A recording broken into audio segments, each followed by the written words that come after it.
The last time I touched James's letter, my hands were shaking so badly I nearly dropped it. Now, 6 months after his death, I still can't bring myself to open it.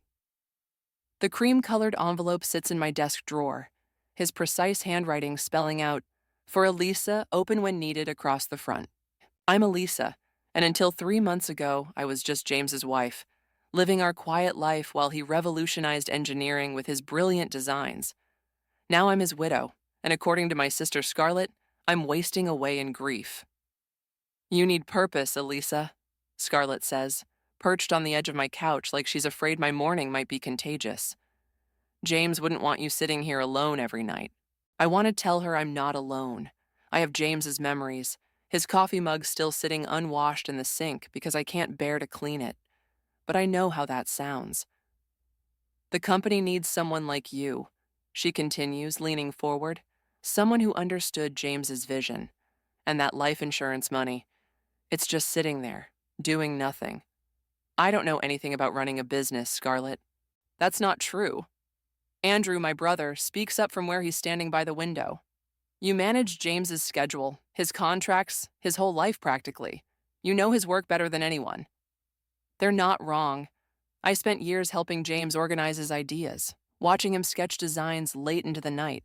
I know every project, every innovation he created. "Dad's offering you COO position," Scarlett adds. "Think about it. You'll be part of James's legacy. His designs will change the world, just like he always wanted." I glance at the family photo on my mantle, last Christmas before the accident. James's arm around my waist, his smile bright and confident. What would he say? "How much would you need?" I ask quietly. Scarlett's face lights up. $2 million. That's half the insurance money. You'll be a major shareholder, Elisa. Equal partner. "Equal partner," Andrew echoes, nodding encouragingly. Later that night, after they leave, I sit at my desk staring at James's letter. Something about today's conversation nags at me, but I push the feeling aside. Family is all I have left now. My phone buzzes, a text from Ella, my best friend. "You sure about this investment? Family and business don't always mix." I type back, "They're family. Who else can I trust?" Setting my phone down, I reach for the letter, then stop. Not yet. I'm not ready for James's final words. Instead, I pull out the folder containing his most recent designs, revolutionary stuff that could transform the industry. My family is right. These shouldn't go to waste. The next morning, I meet Kenneth, Dad, at his office. He slides the paperwork across his massive desk, his expression stern as always. "Welcome to the family business," he says as I sign. No hug, no warmth, just business. "I have conditions," I say, surprising myself with my firmness. "James's designs stay under my direct supervision.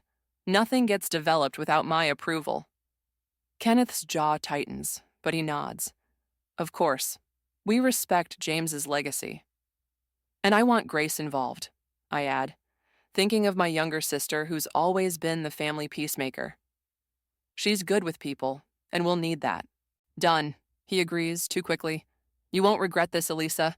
We take care of our own." As I leave his office, Scarlett hugs me tightly. "This is exactly what you need," she whispers. "James would be so proud." Would he, though? That nagging feeling returns as I drive home. In my driveway, I sit for a long moment, staring at James's letter in my purse. Something about his words on the envelope, "open when needed," feels important now. My phone buzzes again. "Ella, just remember, you're stronger than you think. Call me if you need me." I tuck the letter back into my purse and head inside. Tomorrow, I start my new life as COO of my family's company. Tomorrow, I help build James's legacy. But tonight, watching the sunset from my bedroom window, I whisper to the empty room, "I hope I'm doing the right thing, James." The only answer is the soft whisper of wind through the curtains and the faint echo of his voice in my memory. "Trust your instincts, love. They've never steered you wrong." If only I knew then how wrong my instincts were about to be. 6 months into my role as COO, I'm standing in our newly renovated conference room, presenting James's latest design implementation to our biggest potential client. My hands don't shake anymore when I handle his blueprints. The efficiency rate is unprecedented, I explain, pointing to the projection. James's design reduces energy consumption by 60% while doubling output. Mr. Chen, the client's CEO, leans forward. Impressive, but implementation costs will be offset within 8 months, I respond confidently. I can show you the exact calculations. Scarlett cuts in smoothly from across the table. We can discuss numbers over dinner tonight, Richard. I've made reservations at LeBlanc. I bite back my irritation. We'd agreed I'd handle the technical presentations. It's why they wanted me here after all. But lately, Scarlett keeps inserting herself into my meetings. After the clients leave, I confront her. I wasn't finished with the presentation. Oh, honey. She pats my arm. You did great with the technical stuff, but these deals happen over drinks and dinner. You're still adjusting to business life. I closed the Peterson contract last month, I remind her. Pure luck. Andrew calls from his office as we pass. They were practically begging to work with us anyway. I stop by Grace's desk on my way back to my office. My younger sister looks up from her computer, concern crossing her face. You okay? That was a great presentation. Thanks. Have you seen the files from last week's development meeting? They're missing from the shared drive. Grace frowns. Scarlett had me move some files to her private server. Said it was standard procedure. Before I can respond, my phone buzzes. Ella. Drinks tonight? You sound stressed in your texts? Can't. Another late night at the office. Quarterly reports due. Again? When's the last time you left before 9 p.m.? I ignore the message and head to my office. The wall behind my desk is covered in James's original sketches, my way of keeping him close. Below them sits a small safe containing his most innovative designs, the ones we haven't implemented yet. Kenneth appears in my doorway. Good work today. But let Scarlett handle the client dinners from now on. You focus on operations. Dad, it's what's best for the company. His tone leaves no room for argument. Later that night, I'm reviewing documents when I notice discrepancies in the production reports. Some numbers don't match my original files. I pull up the shared drive to cross-reference, but those folders are gone too. I dial Grace's extension. Hey, can you come here? She appears moments later, closing the door behind her. What's wrong? These reports, something's off, and I can't find the original files anywhere. Grace shifts uncomfortably. Maybe ask Scarlett. She's been reorganizing everything lately. Without telling me, I'm COO. Elisa. Grace perches on my desk. Have you noticed how many meetings happen when you're not here? What do you mean? Nothing, just be careful, okay? She squeezes my hand before leaving. I stay late again, digging through files. Around midnight, voices drift from Scarlett's office. She's still here? Getting too involved. Andrew's voice. Handle it after the memorial. Scarlett responds, memorial. My chest tightens. James's 1-year memorial service is next week. I'd been so busy with work, I'd almost forgotten. My phone lights up. Ella again. Missing our wine nights? Sure you're not working too hard? I start to respond, but notice an email pop up from an unfamiliar address. The subject line makes my blood run cold. Concerning James's original designs, urgent. Before I can open it, my computer screen flickers and goes black. When it restarts, the email is gone. I grab my purse, suddenly needing air. As I pass Scarlett's office, I hear Kenneth's voice join the others.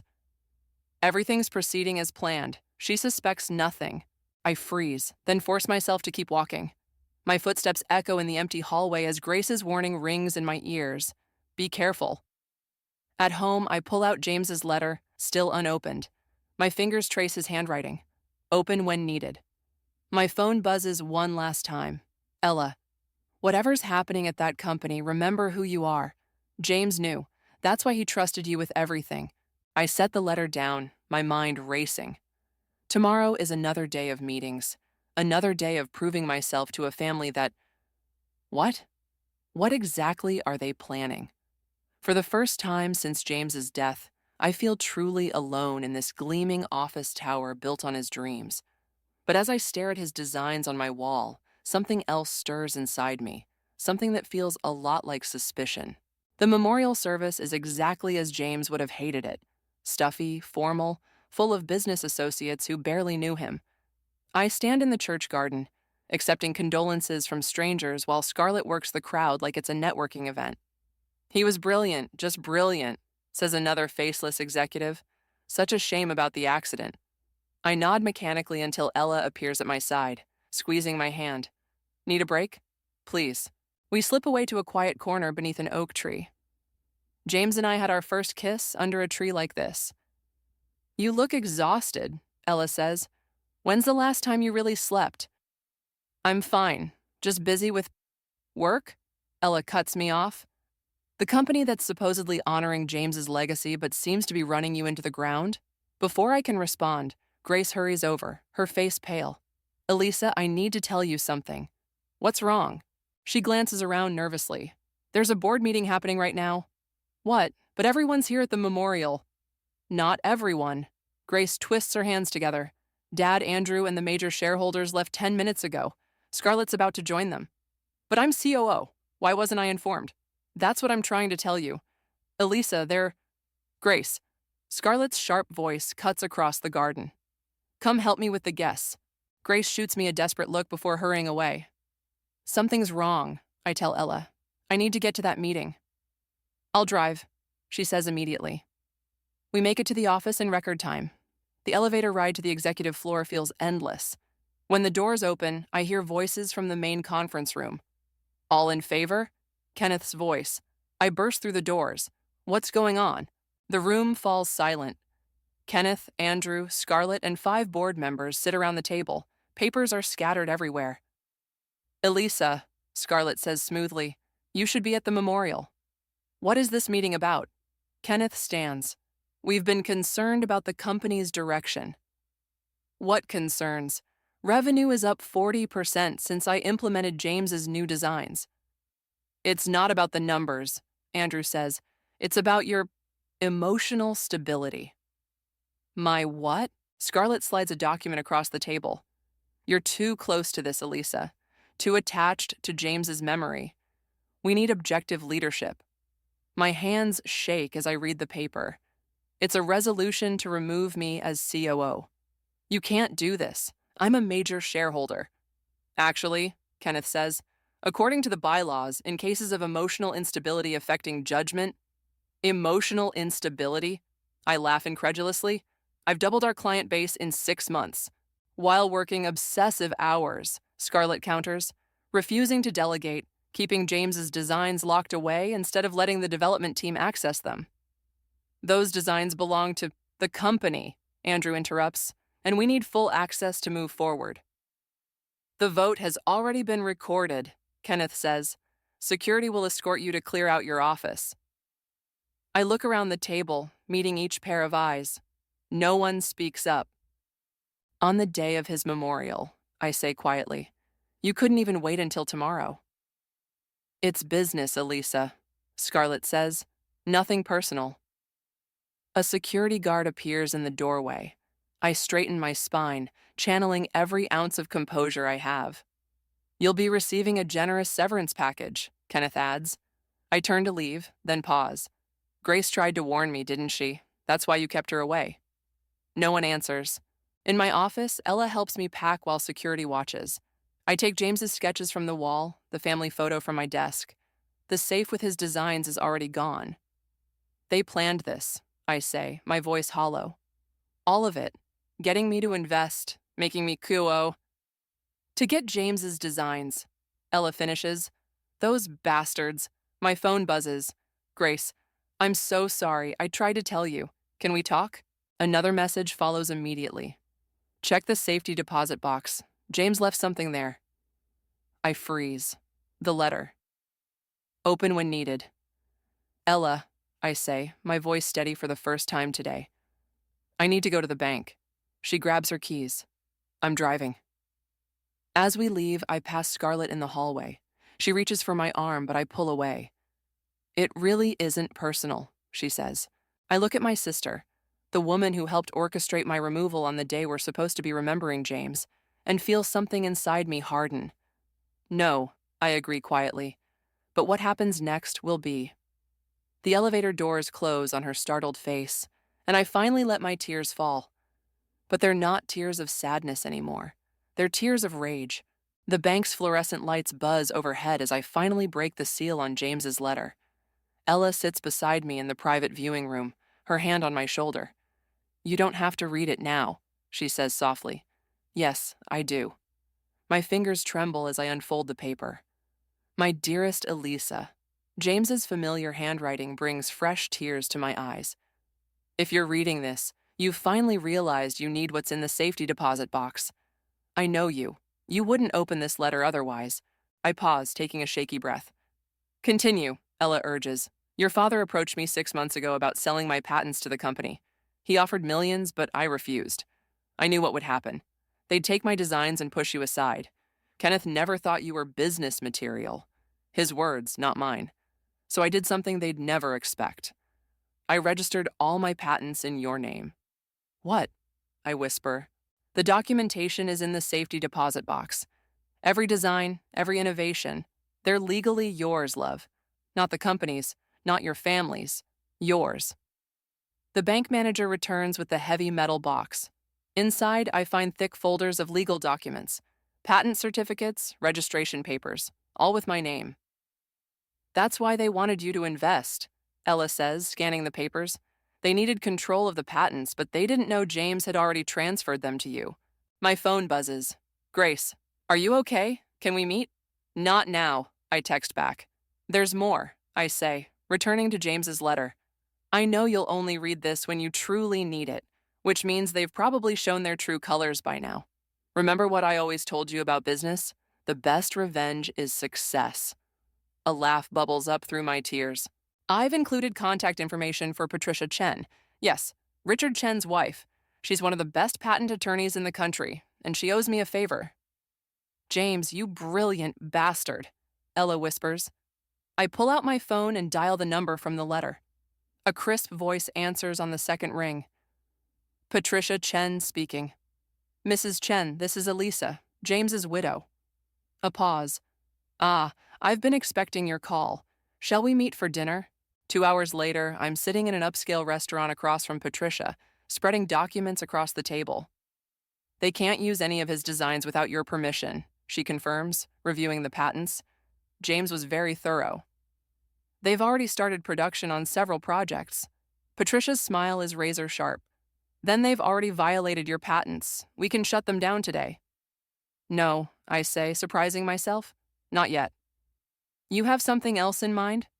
I think of Scarlett's smug face, Kenneth's dismissal, Andrew's betrayal. I want to build something better. Something that would make James proud. A competing company? Patricia raises an eyebrow. That would certainly hit them where it hurts. My phone buzzes again. Grace. They're panicking. Dad's called 3 emergency meetings today. What did you find? I show Patricia the message. Your sister could be valuable, she muses. Inside information. I don't want to put her in that position.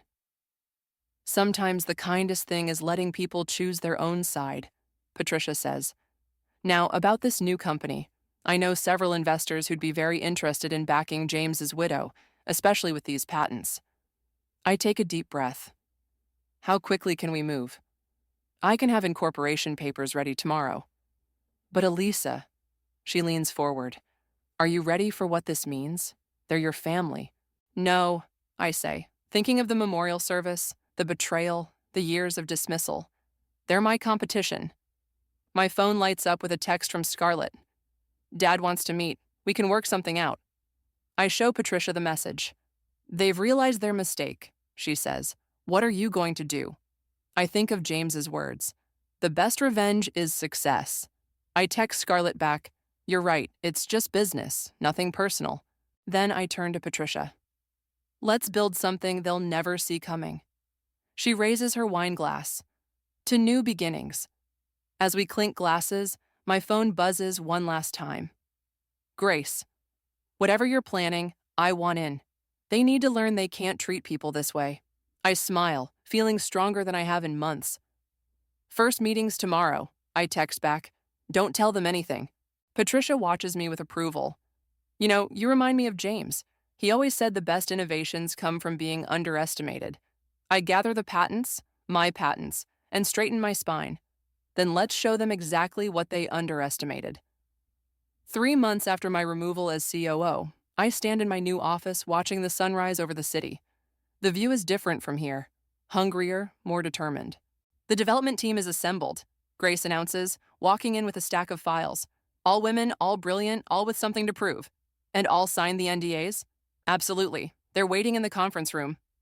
I follow Grace down the hallway of our newly leased office space. It's smaller than my family's company building, but it hums with energy and purpose. The conference room falls silent as I enter. 6 women, each carefully selected by Grace and vetted by Patricia, look up expectantly. Ladies, I begin, welcome to Phoenix Engineering. I'm sure you're wondering why I specifically sought each of you out. Because we were all passed over for promotion by male colleagues, suggests Maria, a brilliant engineer who left my family's biggest competitor. Because we've all been told we're too emotional to lead, adds Sarah, who has 3 patents of her own. I smile. Because you're the best in your fields, and you're not afraid to prove it. I spread James's designs across the table, the advanced versions we never showed my family's company. The room fills with gasps and murmurs. These are revolutionary, whispers Jennifer, our head of R&D, and completely legal for us to develop, Grace adds, unlike some companies currently using stolen designs. My phone buzzes. Kenneth, we need to talk. This has gone far enough. I ignore it and address the team. We have 3 months to develop and patent the next generation of these designs. Can we do it? With these blueprints, Maria grins, we can do it in 2. A knock at the door interrupts us. Ella enters with a tablet. You need to see this. She pulls up a business news website. The headline makes my heart race. Rising Phoenix Engineering attracts major investment. Former tech giant CEO Richard Chenbach's new venture. Patricia's work, I explained to the curious faces around the table. Mr. Chen wasn't happy about how my family handled his contract. My phone buzzes again. Scarlett this time. What are you doing? Dad's furious. Another message follows immediately. We can negotiate. Come home. Home, I mutter, then address the team. Ladies, let's show them what home looks like. Over the next few weeks, we work relentlessly. I barely leave the office, fueled by determination and the growing panic in my family's messages. One evening, Kenneth appears in our lobby. Ms. Elisa has a strict no visitors policy. Our security guard begins, but I wave him off. It's okay, Tom, 5 minutes. Kenneth follows me to my office, his face reddening at the sight of James's designs on the walls. New versions, better versions. This is ridiculous, he bursts out. You're destroying everything we built. Everything you stole, you mean? We're family. Family? I laugh. You kicked me out during my husband's memorial service. We made a mistake, he admits. Come back, name your price. I walk to the window, looking out at the city where somewhere my team is preparing to revolutionize the industry. 3 months ago, that might have worked, I say quietly. But now I know what I'm worth. You'll regret this, he threatens. We'll fight every patent. I turn back to him, smiling. You mean my patents? The ones James legally transferred to me before he died? The ones you're currently using illegally? The color drains from his face. Cease and desist letters went out this morning, I continue. You have 48 hours to stop production on all of James's designs. You can't. I can. I did. And Dad? I step closer. This is just the beginning. After he storms out, Grace appears with coffee. You okay? Never better. I check my phone. Messages from Andrew, Scarlett, even distant relatives begging me to reconsider. The prototype's ready, Grace says. Want to see? We head to the lab where Maria and her team unveil their work. James's design, evolved into something even he couldn't have imagined. It's perfect, I whisper. Almost, Maria grins. We made one addition. She points to a tiny engraving on the base. For James. My phone buzzes one last time. Ella. Just saw the news. Your family's stock dropped 30% after the cease and desist letters went public. I text back. Good. Looking around at these brilliant women who've become my new family, at Grace who chose truth over loyalty, at the prototype that represents everything James believed in, I finally feel at home. Ladies, I announce, let's change the world. The room erupts in cheers, and somewhere, I swear I can hear James laughing. Their stock dropped another 15% this morning, Grace announces, striding into my office with her tablet. and 3 major clients have already jumped ship. To us? I ask, not looking up from the prototype specifications I'm reviewing. 2 to us, 1 still deciding, but that's not the best part. She turns her tablet around. Look who just resigned. I scan the press release and can't help but smile. Andrew quit? Apparently, he had a very public meltdown in the boardroom yesterday. Called Dad a short-sighted fool and stormed out. My phone lights up. Speak of the devil. Andrew, can we meet just us, please? Not a chance, I mutter, declining the call. Maria bursts in, her eyes bright with excitement. The test results are in. You need to see this. In the lab, our team clusters around multiple screens displaying performance data. The numbers are staggering. 80% more efficient than the original design, Jennifer explains, pointing to the graphs. We've basically made your family's technology obsolete. James would have loved this, Grace says softly. Before I can respond, Sarah rushes in. Scarlett's in the lobby. She's demanding to see you. Security can handle. She's crying, Sarah adds. I exchange looks with Grace. Scarlett never cries, at least not real tears. 5 minutes, I decide. In the conference room. Grace, you're with me. Scarlett looks different, disheveled, mascara smudged. The perfect image she always maintained is cracking.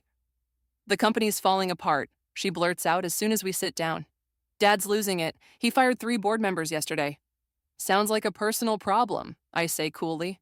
Elisa, please, we can fix this. Come back. Bring your patents. My patents? I lean forward. The ones you tried to steal? We made a mistake. She runs her hands through her hair, destroying what's left of her styled appearance. Is that what you want to hear? We were wrong. Wrong about what exactly? Betraying me? Using James's death to manipulate me? Or getting caught? Grace shifts uncomfortably beside me as Scarlett breaks down completely. Everything's gone wrong, she sobs. The development team can't replicate James's work without the original designs. Clients are leaving.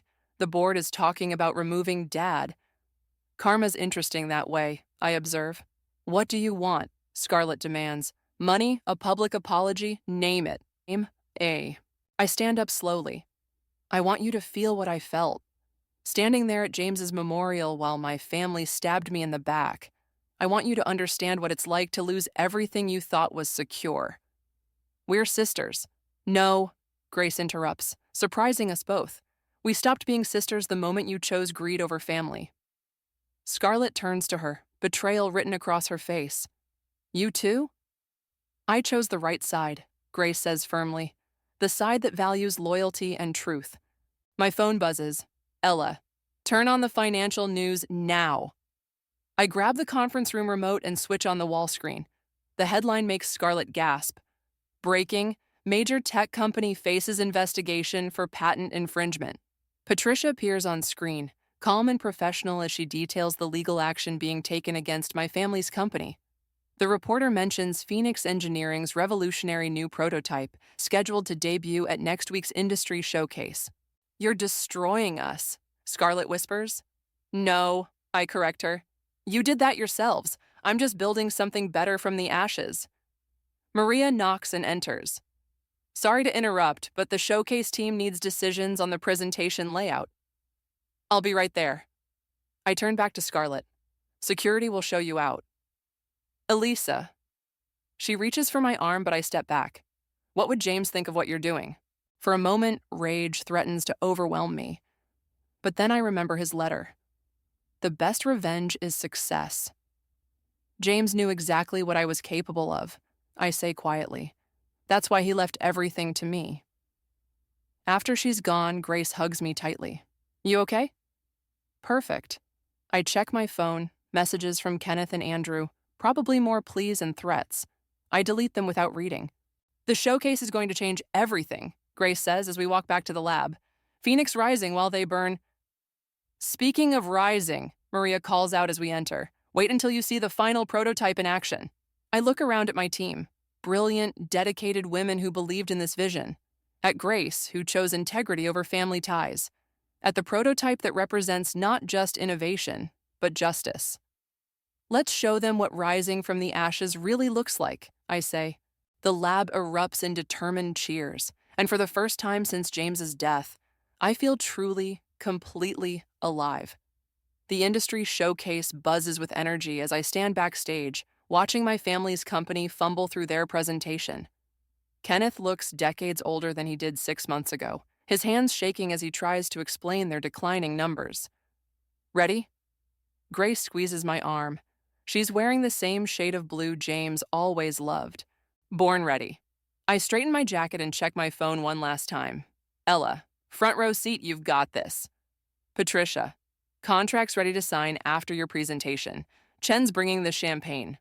The moderator's voice rings out. Next up, the presentation everyone's been waiting for. Phoenix Engineering's CEO, Elisa. The applause is deafening as I take the stage. In the front row, I spot my family. Kenneth, Andrew, and Scarlett, all looking like they haven't slept in weeks. Good. Ladies and gentlemen, I begin, my voice steady. A year ago, I learned a valuable lesson about legacy, about trust, about family. I pause, meeting Kenneth's eyes, and about innovation. The lights dim as our prototype rises from the stage floor, bathed in blue light. Gasps ripple through the audience. What you're seeing isn't just an evolution of existing technology. It's a revolution. I press a button, and the machine hums to life. This is the future, built by a team of brilliant women who were told they weren't good enough, weren't tough enough, weren't business material. Scarlett flinches at her own words thrown back at her. The demonstration is flawless. Maria and her team outdid themselves, creating something that makes James's original designs look primitive. As the efficiency numbers flash across the screen, I hear someone whisper, "My God." But numbers don't tell the whole story, I continue. This technology represents something bigger, the power of truth, integrity, and real family. I gesture to my team, standing proudly at the sides of the stage. These women are my family now. They believed in this vision when others tried to steal it. They built this future while others clung to stolen designs. Kenneth stands abruptly, but Andrew pulls him back down. And speaking of stolen designs, I nod to Patricia, who stands. As of this morning, cease and desist orders have been served to all companies using unauthorized versions of my patents. But Phoenix Engineering is offering a limited number of legitimate licensing agreements. The room erupts in chaos as executives rush toward Patricia, who calmly starts distributing contracts. One more thing, I add, silencing the room. We're announcing a scholarship program for women in engineering, named after the man who believed in innovation and integrity above all, James. The applause is thunderous. As I leave the stage, I pass my family's seats. Scarlett reaches for me. Elisa, wait. I believe Patricia has a contract for you, I say coolly. If you want to keep operating, you'll need to license my patents. Legally this time. Richard Chen approaches, champagne in hand. Brilliant presentation.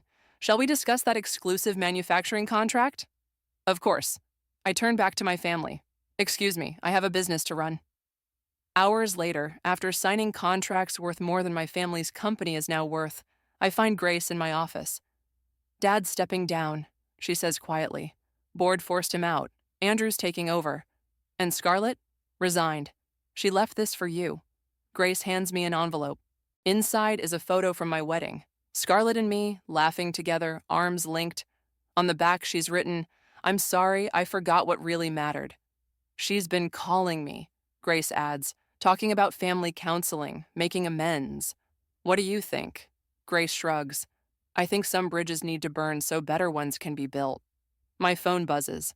Ella, party at my place to celebrate? The team's already here. Coming, I text back. Then look at Grace. Want to help me build some better bridges? She grins. Always. As we leave, I stop by James's photo on my wall, the same one that used to hang in my old office, but now it's surrounded by pictures of my new family, the Phoenix team at work, celebrating, creating. You were right, I whisper to his smiling face. The best revenge really is success.